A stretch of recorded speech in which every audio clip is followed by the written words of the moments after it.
Bienvenido. Es momento de escuchar un mensaje de la palabra de Dios para ti, a través de tu programa Promesas de Dios, con el pastor David Leví. Todas las promesas que ha hecho Dios son sí en Cristo.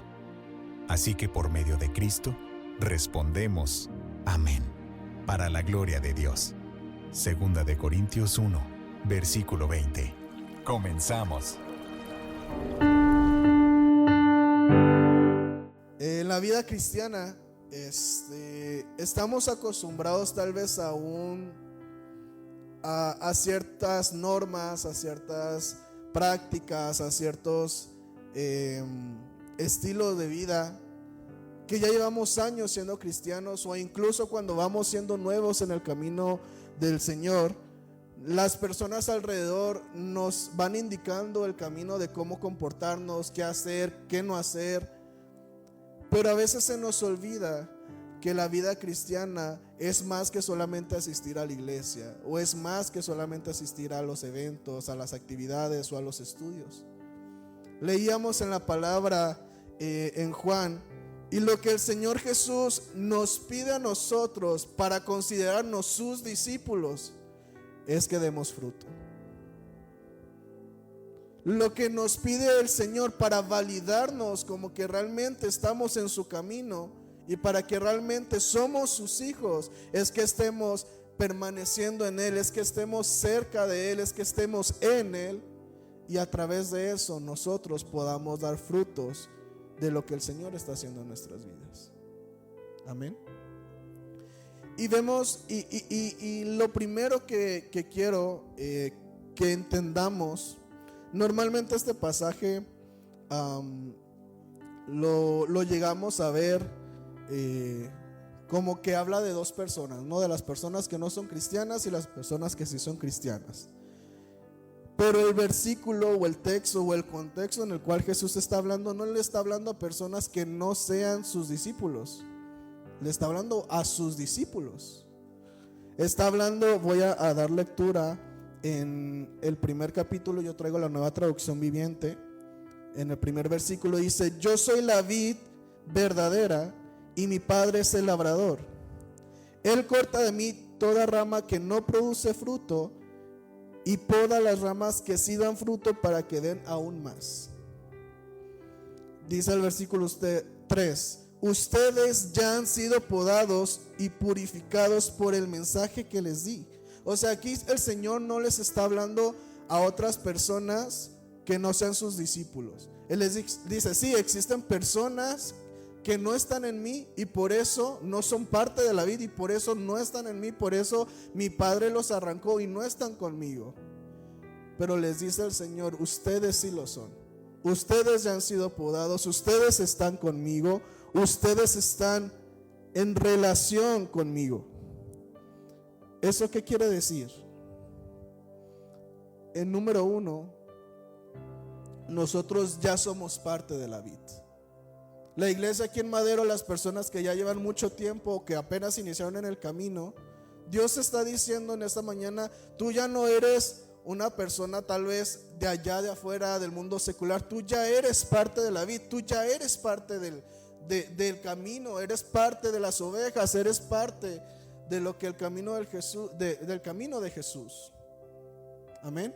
Y entonces lo primero que debemos de entender es que si ya somos parte de la vid, entonces nosotros tenemos que realmente mostrar el fruto de la vid.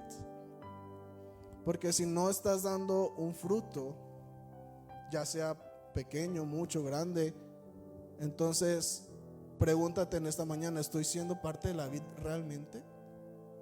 Si ya llevamos 5, 3, 10 años, un año, tal vez meses, pero tú estás confiado en lo que Jesús dice, en lo que Jesús nos instruyó, y estamos constantemente siguiendo sus mandamientos, entonces eres parte de la vida, entonces ya has sido justificado. Y a veces nosotros vivimos nuestra vida, tal vez aquí en la iglesia bien, pero allá afuera ¿cómo la vivimos? Allá afuera ¿cómo reflejas que eres parte de la vida? Allá afuera ¿qué acciones muestras o mostramos para que la gente sepa que nosotros somos justificados, que nosotros ya no somos la misma persona, que nosotros somos parte del pueblo de Dios. En la historia de la Biblia vemos a Dios seleccionando a un grupo específico, a una generación en específico, a una persona en específico, una descendencia que es a través de Abraham. Y Abraham le dice: tú eres ahora mío, tú ya no eres parte de los pueblos que están afuera, tú eres mi pueblo. Tú eres ahora el que yo he escogido para que a través de aquí salga el Salvador, o surja el Salvador, nazca Jesús. Pero en todo momento vemos que Dios está seleccionando a personas que se aparten de las personas que están afuera, que no forman parte de la vid. ¿Para qué? Para que ellos comiencen a caminar y sean parte de la vid, que es Jesús. Entonces, cuando hablando de Abraham y toda la generación que viene después de Abraham, les exige normas, les exige estatutos. ¿Para qué? Para evidenciar que no somos parte de las personas que están allá afuera, que no son parte de las personas que están afuera. Y eso mismo es lo que hace Jesús en el Nuevo Testamento. Dice en la misma lectura que ya tuvimos, dice: yo los he escogido a ustedes, ustedes no me escogieron a mí, fui yo el que me acerqué a ustedes, fui yo el que los escogí. Si yo ya los escogí es porque son parte de mi pueblo, si yo ya los escogí es porque son justificados, es porque son míos. Eso es lo que dice Jesús en el Nuevo Testamento. Entonces las personas que estamos aquí, hermanos, no estamos solamente, como dirían por ahí, por bonitos.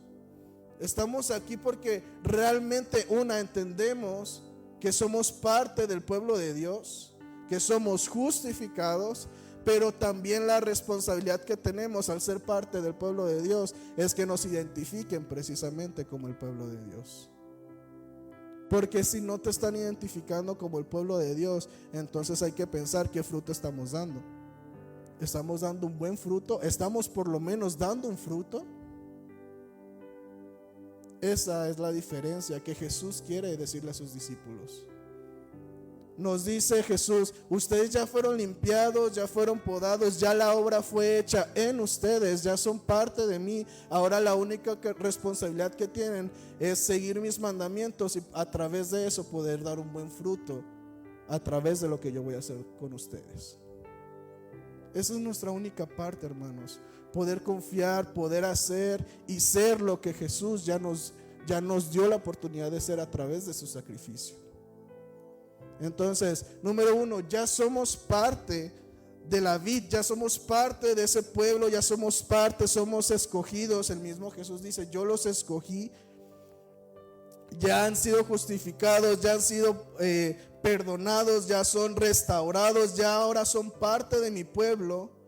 Pero lo segundo, que es la parte importante que Jesús les está diciendo a sus discípulos, es que son llamados a dar fruto.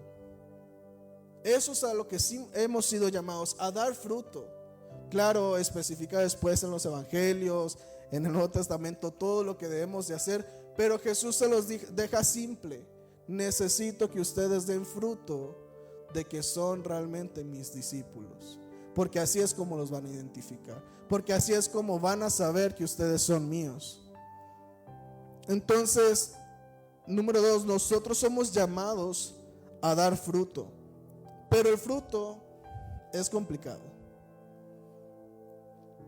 El fruto es complicado porque no complicado en Jesús, sino complicado de saber qué es un verdadero fruto.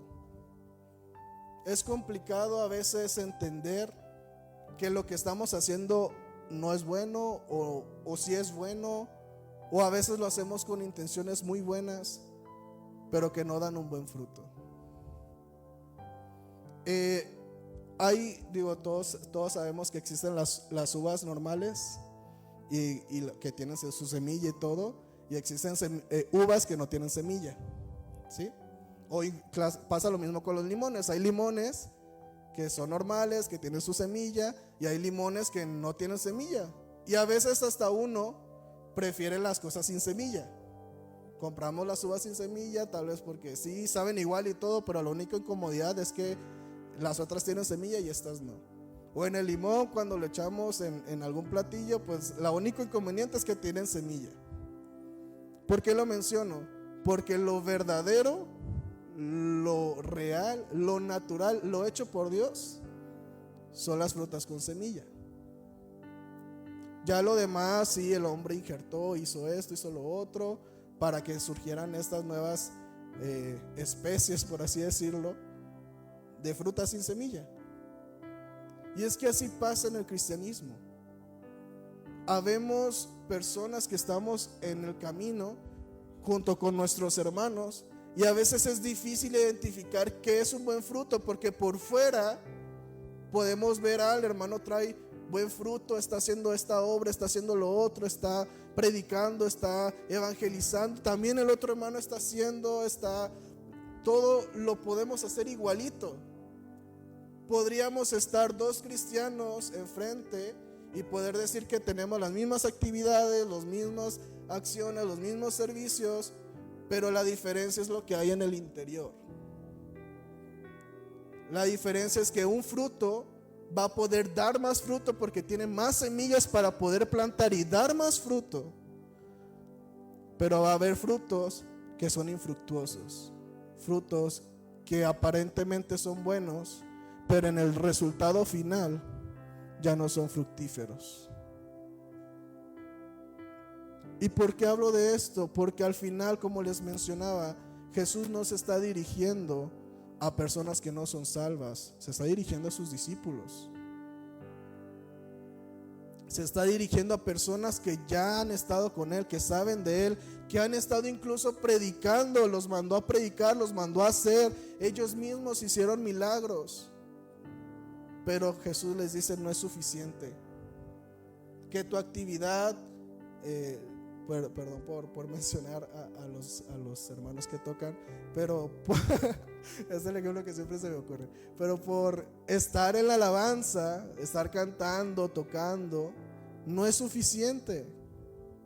Por estar asistiendo a la iglesia no es suficiente. Por estar viniendo a todas las actividades que la iglesia tiene, de lectura, de liderazgo, de todas las actividades que tienen un muy buen repertorio de actividades, por estar viniendo a los estudios, a la oración, por estar viniendo a las sociedades, no es suficiente, hermano. Porque ese fruto todo mundo lo podríamos imitar, todo mundo podríamos estar. Lo que importa es lo que hay en tu corazón, lo que estás haciendo con tu interior, y en consecuencia ¿qué va a ser en fertilidad para la congregación? Porque Jesús no se detiene cuando lee: ustedes ya son limpios, ya tienen fruto. No, Jesús les manda a dar más fruto, los manda a fructificar más, a hacer más, a sumar más al reino de Dios. Pero entonces, en la vida cristiana, como les mencionaba, a veces es complicado, porque no porque tengamos malas intenciones, pero a veces nuestras decisiones no dan un buen fruto. Les voy a poner un ejemplo bíblico. Está Pedro, todos conocemos a Pedro, y Pedro es una persona muy interesante. Él está con Jesús, él camina en las aguas. De hecho, la predicación pasada creo que hablé de esto, de cómo él camina en las aguas, tiene la fe en Jesús, confía en Dios. Pero en el momento crítico, en el momento de la prueba, Pedro no dio un buen fruto. Cuando están diciendo: Jesús lo van a crucificar, y todos buscando a las personas que están interviniendo con Jesús o que son parte del grupo de Jesús, y le dicen: oye, tú eres parte de ese grupo, tú hablas igual, tú eres igual, exactamente, eres un discípulo tal cual de Jesús. Y Pedro, ¿qué hace? Lo niega. Claro, no negamos que Pedro fuera salvo, no negamos que él tuviera fe en Jesús. Él dio pruebas de que confiaba en Dios, en Jesús. Él mismo defendía capa y espada a Jesús. Pero en el momento de la prueba es cuando se vio realmente su fruto. En el momento de la confrontación es cuando se vio si tenía un buen fruto o no tenía un buen fruto. Y al final él no dio un buen fruto en ese momento. Pero ¿qué pasa? No porque Pedro en ese momento negó a Jesús significa que ya no fue contado Pedro. Al contrario, vemos posteriormente la resurrección, después de que Jesús ya surgió nuevamente de la muerte y pasó todos esos sucesos de la resurrección. Jesús se va, llega el Espíritu Santo y ahora vemos a un Pedro diferente. Vemos a un Pedro que realmente entiende ya la responsabilidad que tiene de dar un buen fruto. Y cuando lo hace, su fruto fue realmente inmenso. Cuando él permaneció y aprendió a permanecer en Jesús y en lo que él ya les había mandado, es cuando Pedro comienza a dar un fruto que no solamente alcanzó a pocas personas, alcanzó a miles de personas. Entonces entendemos que aquí no estamos hablando de personas que no sean salvas o que no sean cristianas. Jesús quiere y desea que cada uno de nosotros demos un buen fruto. No un fruto aparente que las personas podrían ver, porque eso es fácil aparentar, es fácil venir, es fácil estar. Pero cuando está la prueba es cuando verdaderamente se ve de qué está hecho nuestro corazón. Y más allá de pensar en algo pues negativo acerca de lo que Jesús dice, creo que es un aliento para nosotros saber que es realmente lo que necesitamos. Así de fácil nos los puso Jesús. Jesús no necesita que tu vida se trate de faramaya, de estar, de aparentar. Jesús solamente lo que necesita es que tu corazón esté comprometido con lo que Él ya hizo, con lo que Jesús ya hizo todo. Lo único que nos queda de nuestra parte es creer y hacer lo que nos manda. La parte de la justificación, como les decía, ya la hizo, ya somos parte del pueblo, ya somos parte de la vid, ya somos justificados, ya somos parte de Él. Lo único que te pide Jesús es que permanezcas en su palabra. Dice Jesús más adelante en los versículos, dice en el versículo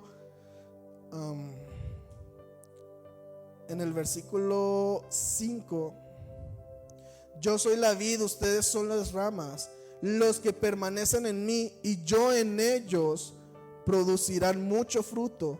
¿Por qué? Porque separados de mí no pueden hacer nada. El que no permanece en mí es desechado como rama inútil y seca. Todas las ramas se juntan en un montón para quemarlas en el fuego. Si ustedes permanecen en mí y en mis palabras permanecen en ustedes, pueden pedir lo que quieran y les será concedido. Cuando producen mucho fruto, demuestran que son mis verdaderos discípulos. Eso le da mucha gloria a mi Padre. Y dice Jesús: yo les he amado a ustedes tanto como el Padre me ha amado a mí. Permanezcan en mi amor. Cuando obedecen mis mandamientos, permanecen en mi amor, así como yo obedezco los mandamientos de mi Padre y permanezco en su amor. Les he dicho estas cosas para que se llenen de gozo. O sea, Jesús no está diciéndole a los discípulos: no les estoy regañando, no les estoy diciendo que no. Simplemente lo único que les digo es que permanezcan en lo que yo ya les dije, permanezcan en los mandatos. ¿Cuál es Jesús hablando de lo que cuando le preguntan a los escribas, oye, ¿cuál es el gran mandamiento? ¿Qué es lo que tenemos que hacer? ¿Qué es lo que nos mandas para poder estar en el reino de Dios? Y Jesús solamente les manda dos cosas: amen a Dios con todo lo que ustedes son, y por consiguiente van a amar a su hermano. Amen a su prójimo como a sí mismo. Esa es la evidencia de una persona que permanece en Cristo. Jesús mismo lo dice: cuando permanecen en mí, son mis discípulos. Y cuando Jesús les dice cómo permanecer en ellos, les dice simplemente tienen que amar a Dios y amar a su prójimo. La última parte ya, que es parte de esto, es: nosotros somos escogidos para permanecer en Cristo. Eso es lo que Jesús ya hizo, ya nos escogió. Lo único que te pide es que permanezcas en Él. Oye, pastor, pero ¿cómo le vamos a hacer? Qué difícil es seguir todos los mandamientos, qué difícil es estar todo haciendo lo correcto. No se trata de lo que tú hagas o de lo que tú piensas. Se trata de lo que Jesús nos dejó para hacer. Y como ya lo mencioné, simplemente nos mandó ¿a qué? Amar a Dios y amar a nuestro prójimo. Amar a Dios y a las personas es nuestra respuesta para poder permanecer en Cristo. Amar a las personas que tenemos alrededor es la manera en que nosotros podemos demostrar quién sí es un verdadero discípulo y quién no.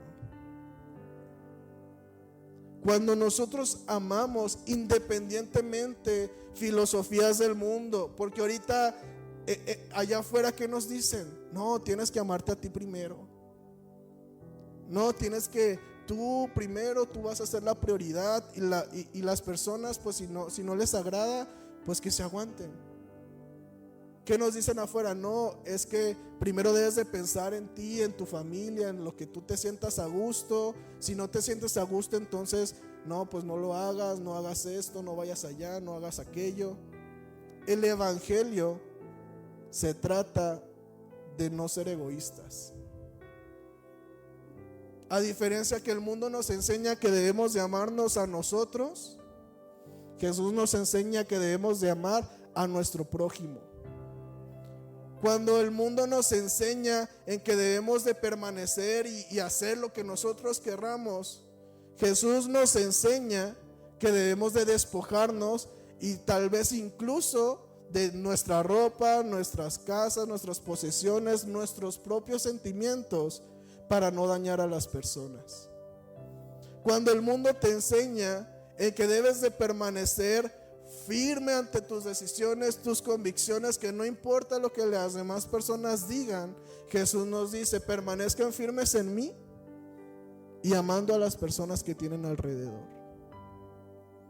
Lo que el mundo nos enseña allá afuera va totalmente contrario a lo que la palabra nos enseña, y debemos de aprender a entender esto, porque nuestras decisiones del día al día, nuestras decisiones incluso en la iglesia, a veces surgen más de nuestras emociones, nuestros sentimientos, nuestras propias filosofías, más allá de lo que la palabra de Dios dice. Cuando necesitamos estar en amor, como dice la palabra de Dios, vale más a veces nuestros sentimientos que lo que la palabra de Dios dice. Más allá incluso de lo que la palabra de Dios dice, ponemos nuestros pensamientos, nuestras emociones, y no nos importa si dañamos o no dañamos a las personas que están alrededor.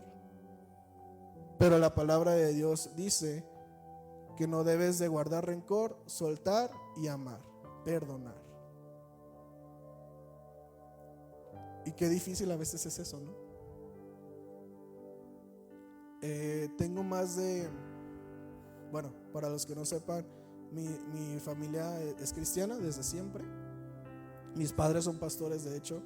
Yo siempre he estado en la iglesia. Y ha habido innumerables personas que van a la iglesia. Sí, tienen un encuentro con Dios, he visto jóvenes, adultos de todas las edades que van a la iglesia y por un pequeño roce, un pequeño problema, abandonan a Cristo. Personas que sí se decepcionan de la iglesia porque claro, no somos perfectos en la iglesia, pero la verdad, lo que nos impulsa a seguir no es lo que el hermano haga o no haga, lo que sienta o no sienta, lo que me digan o no me digan. Lo que realmente te debe impulsar a seguir en la iglesia es lo que la palabra de Dios dice. Así de simple. Y a veces suena rudo porque Jesús, claro que nos muestra un Jesús amoroso, misericordioso, pero también Jesús nos muestra el lado del compromiso que debemos de tener al estar en la iglesia. Entonces cuando Dios nos manda a amar a nuestras personas, amar a nuestro prójimo, claro que es difícil, pero sobre todo lo que yo sienta o no sienta, recuerden que el amor no es un sentimiento, es una decisión. Así como Dios decidió amarnos a nosotros, porque nosotros no somos merecedores de ese amor. Cada uno de nosotros sabemos en qué fallamos o que lo que le fallamos, o incluso ahorita le estamos fallando a Dios. Pero Dios decide amarte de todas maneras. Dios decidió escogerte de todas maneras. Entonces, cuando nosotros amamos a Dios, por consiguiente amamos a nuestro hermano. Y cuando nosotros comenzamos a amar, dice la palabra de Dios, este es mi mandamiento: ámense unos a otros de la misma manera en que yo los he amado, como nos amó Dios incondicionalmente. No hay amor más grande que dar la vida por los amigos. Y Jesús nos dice: ustedes son mis amigos. Jesús ya dio su vida por nosotros. Y dice: si hacen lo que yo les mando, ustedes si hacen lo que yo les mando, ya no los llamo esclavos, porque el amo no confía sus asuntos a los esclavos. Ustedes ahora son mis amigos, porque les he contado todo lo que el Padre me dijo.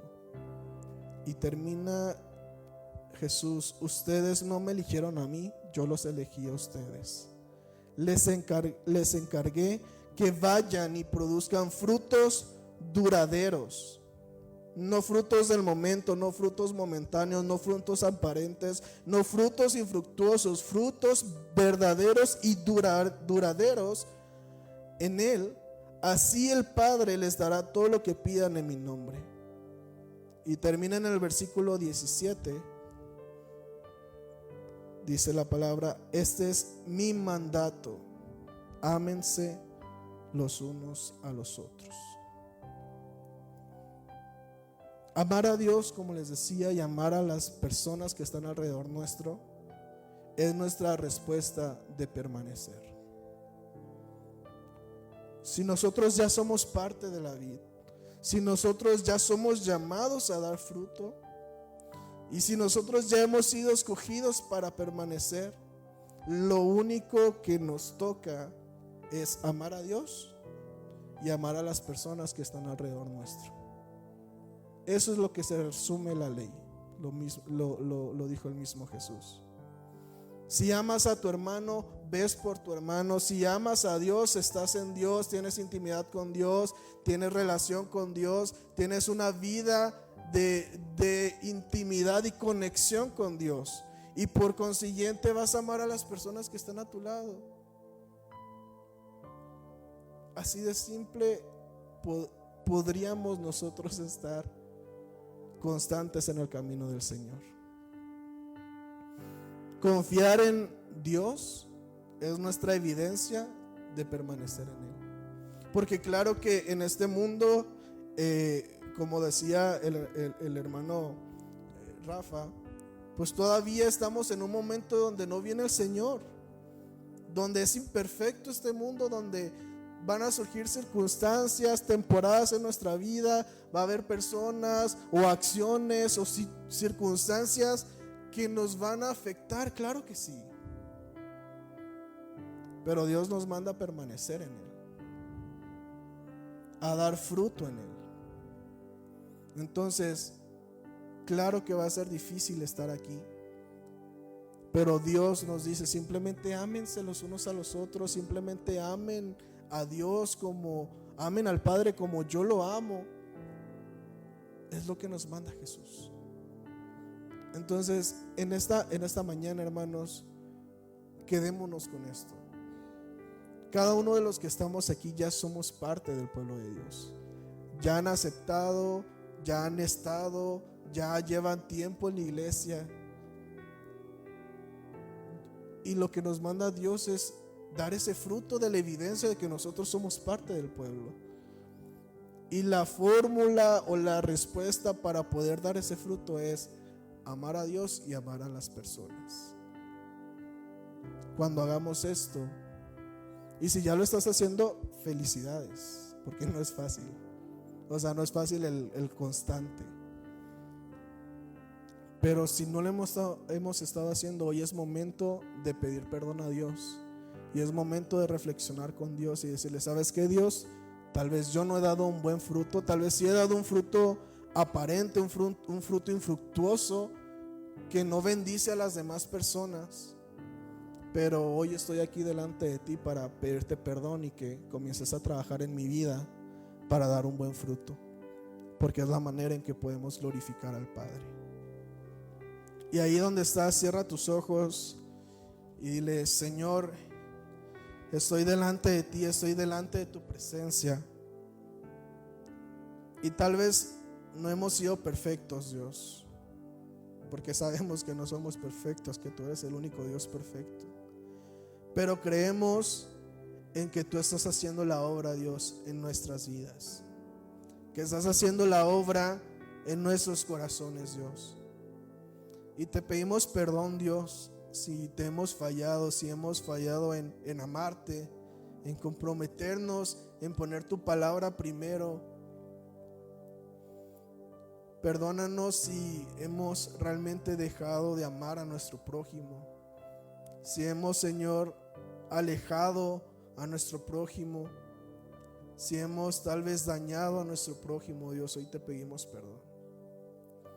Y te pedimos, Espíritu Santo, que nos ayudes a poder reflejar ese fruto, ese amor, esa obediencia a lo que tú ya nos has dejado, a lo que tú ya nos has mandado, a lo que tú ya nos has dicho en tu palabra, Dios.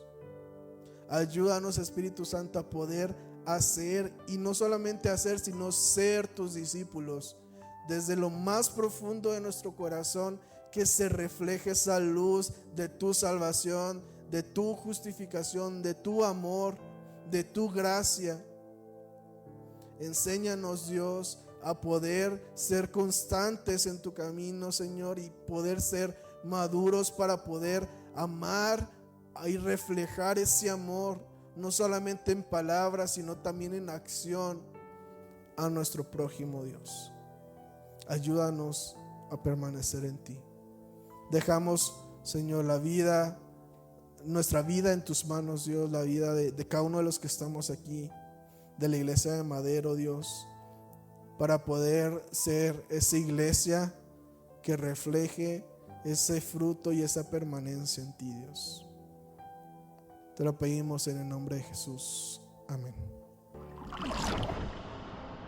Dichosos más bien, contestó Jesús, los que oyen la palabra de Dios y la obedecen. Lucas 11:28. Acabamos de escuchar un mensaje de la palabra de Dios a través de tu programa Promesas de Dios con el pastor David Leví. Deseamos que haya sido de edificación y que rinda frutos en tu corazón, compartiendo las buenas nuevas del Evangelio. Radio Fuente de Vida. Hasta la próxima.